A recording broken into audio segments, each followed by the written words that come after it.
ہندوستان بھر میں عید الاضحیٰ منائی گئی۔ بھارت بھر میں عید الاضحیٰ منائی جا رہی ہے۔ مسلمانوں نے سنت ابراہیمہ کی پیروی کرتے ہوئے قربانی کا فریضہ ادا کیا، رب کائنات کی بارگاہ میں شکرانہ پیش کیا۔ تلنگانہ سمیت بھارت کے تمام چھوٹے بڑے شہروں، قصبوں اور ریاستوں اور دیہاتوں میں نماز عید کی روح پرور اجتماعات منعقد کیے گئے۔ تلنگانہ کے تمام تر ڈسٹرکٹس و خاص طور پر ریاستی دارالحکومت شہر حیدرآباد کے اولڈ سٹی و ٹولی چوکی، سیون ٹائمز گولکنڈہ و مختلف علاقوں میں صبح سے ہی عیدگاہوں اور مساجد میں نماز کے لیے مصلیوں کی طویل قطاریں دیکھی گئی۔ لاکھوں کی تعداد میں فرزندان توحید نے شرکت کی۔ عید کے موقع پر مسلمان بھائیوں نے صاف ستھرے اور نئے لباس زیر تن کیے اور نماز عید ادا کی۔ نماز عید کے بعد گلے مل کر ایک دوسرے کو مبارکباد پیش کی گئی اور محبت و بھائی چارے کا پیغام عام کیا۔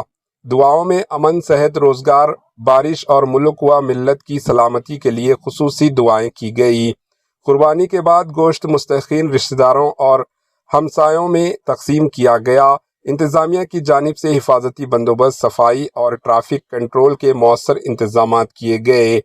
اسی کے ساتھ ساتھ تلنگانہ کے ضلع وقارآباد، تانڈور و ترمامڈی و ضلع سنگاریڈی کے ظہیر آباد، سداشیوا پیٹ، سنگاریڈی و مختلف مسلم اکثریتی علاقوں میں دیہاتوں میں نماز عید کے روح پرور اجتماعات منعقد کیے۔ صبح سے ہی عیدگاہوں اور مساجد میں نماز کے لیے مصلیوں کی طویل قطاریں دیکھی گئی تھی۔ لاکھوں کی تعداد میں فرزندان توحید نے شرکت کی۔ عید کے موقع پر مسلمان بھائیوں نے صاف ستھرے اور نئے کپڑے پہن کر نماز عید کی ادائیگی کے بعد گلے مل کر ایک دوسرے کو مبارکباد پیش کی گئی۔ Bureau report, AHN news.